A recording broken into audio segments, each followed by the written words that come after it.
Hello, നമസ്കാരം. നമ്മൾ കുറേ ആയല്ലേ കണ്ടിട്ട്. നമ്മുടെ കേരളത്തിൽ ഇപ്പം നടക്കുന്ന കാര്യങ്ങൾ കണ്ടിട്ട് പ്രതികരിക്കാതിരിക്കാൻ പറ്റുന്നില്ല. അതുകൊണ്ടാണ് ഞാൻ ഈ വീഡിയോ ചെയ്യാമെന്ന് വിചാരിച്ചത്. അതായത് 10 പറഞ്ഞില്ലെങ്കിൽ സമാധാനം കിട്ടില്ല. നമ്മുടെ ഹേമ കമ്മീഷൻ റിപ്പോർട്ട് പുറത്തു വന്നു.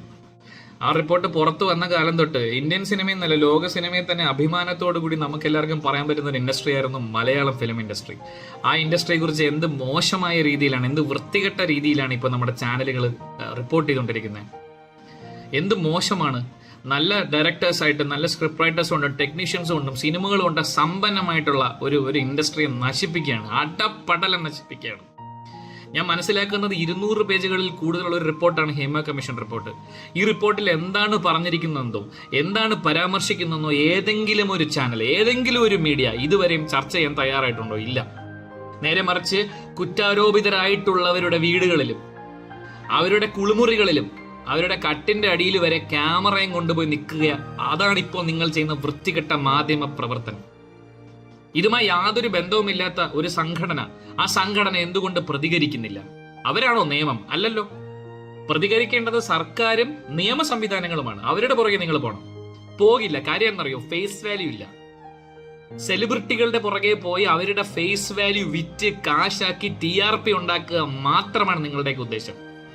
നിങ്ങൾക്ക് സ്ത്രീകളുടെ സംരക്ഷണത്തെക്കുറിച്ചാണ്, അല്ലെങ്കിൽ സ്ത്രീ ശാക്തീകരണത്തെക്കുറിച്ചാണ് നിങ്ങളുടെ വിഷയമെങ്കിൽ ഞാൻ പറയാം, ആദ്യത്തെ മീറ്റു ആരോപണം വരുന്നത് മാധ്യമ പ്രവർത്തകർക്കെതിരെയാണ്. എന്തുകൊണ്ട് നിങ്ങൾ ആരും അത് റിപ്പോർട്ട് ചെയ്തില്ല? 4-5 മാസങ്ങൾക്ക് മുൻപ് റിയാലിറ്റി ഷോയിൽ അംഗത്വം കൊടുക്കാമെന്ന് പറഞ്ഞ്, പാർട്ടിസിപ്പേറ്റ് ചെയ്യിക്കാമെന്ന് പറഞ്ഞ് സ്ത്രീകളെ മുറിയിലേക്ക് വിളിച്ചു വരുത്തിയതിന്റെയും അല്ലെങ്കിൽ ക്ഷണിച്ചതിന്റെയും സ്ക്രീൻഷോട്ടുകൾ ഉൾപ്പെടെ വീഡിയോ ചെയ്ത് യൂട്യൂബിലും ഇൻസ്റ്റാഗ്രാമിലും ഇട്ട സ്ത്രീകളുണ്ട്. അതൊന്നും ഒരു മാധ്യമങ്ങൾ റിപ്പോർട്ട് ചെയ്ത് കണ്ടിട്ടില്ലല്ലോ.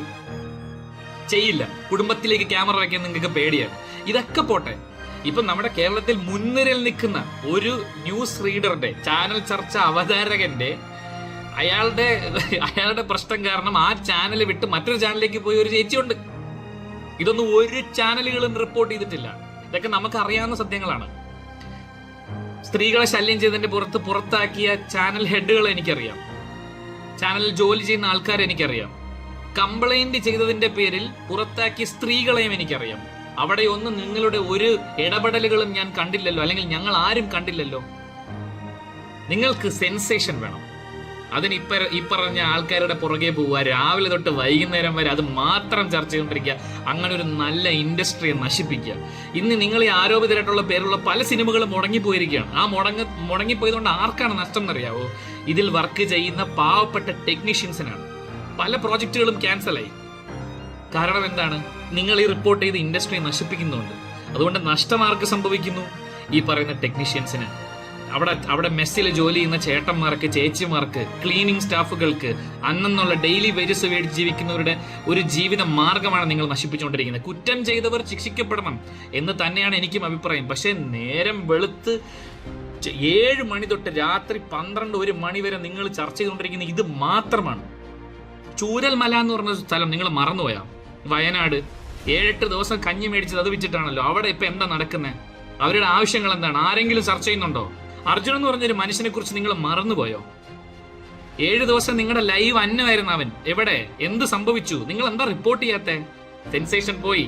ഇപ്പൊ സെൻസേഷൻ സിനിമാ നടനാണ്. മോഹൻലാലും മമ്മൂക്കയും ഈ പറയുന്ന സിദ്ദിഖ്, മുകേഷ്, ഇവരുടെയൊക്കെ പുറകെയാണ് നിങ്ങളിപ്പോ ക്യാമറ നോക്കി നടക്കുന്നത്. വൃത്തികെട്ട മാധ്യമ പ്രവർത്തനം, നെഗറ്റീവ് ന്യൂസ് മാത്രം പറഞ്ഞ് മനുഷ്യനെ അത്തരത്തിലേക്കുള്ളൊരു മാനസികാവസ്ഥയെ കൊണ്ട് എത്തിച്ചു. അത് കേട്ടാൽ മാത്രമേ അവനിപ്പോ സംതൃപ്തിയാണ് എന്നുള്ളൊരു മാനസികാവസ്ഥയിൽ നിങ്ങൾ കൊണ്ട് എത്തിച്ചേക്കണം. എന്റെ മൊട്ടച്ചേട്ടാ, നിങ്ങളെയൊക്കെ നമുക്ക് ഭയങ്കര വിശ്വാസമായിരുന്നു. നിങ്ങൾ പറയുന്നതിലൊക്കെ സത്യമുണ്ടെന്ന് നമുക്കൊരു ധാരണ ഉണ്ടായിരുന്നു. മൊട്ടച്ചേട്ടനാണെങ്കിലും ഈ ഹാഷ്മി എന്ന് പറയുന്ന ആളാണെങ്കിലും നിങ്ങൾക്കൊക്കെ കുറച്ചൊക്കെ മാധ്യമധർമ്മം ഫോളോ ചെയ്യുന്ന ആൾക്കാരാണെന്ന് ഒരുപാട് വിശ്വസിച്ച ആൾക്കാരാണ് ഞങ്ങൾ. നിങ്ങൾ എന്താ ചെയ്യുന്നത്? ഇപ്പൊ ഞാൻ കുറച്ച് നാളത്തെ മുന്നത്തെ കാര്യം പറയാം. നമ്മുടെ മുൻ മുഖ്യമന്ത്രി, അദ്ദേഹത്തിനെതിരെ ഒരു CD അന്വേഷിച്ച് നിങ്ങളൊക്കെ തെക്ക് വടക്ക് കിടന്നിട്ട് CD തേങ്ങക്കൊല്ലം വല്ലതും കിട്ടിയാ? ഒന്നും കിട്ടിയില്ല. നേരെ മറിച്ച് അതിനെ ജസ്റ്റിഫൈ ചെയ്തുകൊണ്ട് നിങ്ങൾ ആരെങ്കിലും ഒരു ന്യൂസ് ചെയ്യില്ല. തെറ്റ് മാത്രം, നെഗറ്റിവിറ്റി മാത്രം സ്പ്രെഡ് ചെയ്യുക. TRPക്ക് വേണ്ടിയിട്ട് നെഗറ്റിവിറ്റി മാത്രം സ്പ്രെഡ് ചെയ്യുന്ന ഒരു വൃത്തികെട്ട ഒരു മാധ്യമ പ്രവർത്തനമാണ് നിങ്ങൾ നടത്തിക്കൊണ്ടിരിക്കുന്നത്. എന്താണ് മാധ്യമധർമ്മം എന്താണെന്നൊന്നും എനിക്കറിയില്ല. പക്ഷെ നിങ്ങൾ ഈ ചെയ്യുന്നതല്ല മാധ്യമധർമ്മം എന്നുള്ളത് എനിക്ക് കൃത്യമായ ബോധ്യമുണ്ട്. നേരോടെ നിരന്തരം തേങ്ങയുടെ അരി ഇതൊന്നും പറഞ്ഞുകൊണ്ട് ഇനി വരരുത്. പിന്നെ നിങ്ങളുടെയൊക്കെ കുന്തളിപ്പ് തീരെ ഒരു പരിപാടിയുണ്ട്. അത് കേരള സർക്കാരിനോട് എൻ്റെ ഒരു അപേക്ഷയാണ്. ഒരു ഹേമ കമ്മിറ്റി പോലെ ഒരു കമ്മിറ്റി എടുത്ത് വെച്ചു കൊടുക്കുക. മീഡിയയിൽ ചാനലുകളിൽ നടക്കുന്ന വിമൻ എക്സ്പ്ലോയിറ്റേഷനെ കുറിച്ച്, സ്ത്രീകൾ ഫേസ് ചെയ്യുന്ന പ്രശ്നങ്ങളെ കുറിച്ച് പഠിക്കുന്ന ഒരു കമ്മിറ്റിയെ വെക്ക്. ധൈര്യമുണ്ടോ മാധ്യമ സുഹൃത്തുക്കൾക്ക് നിങ്ങൾക്കത് നേരിടാൻ?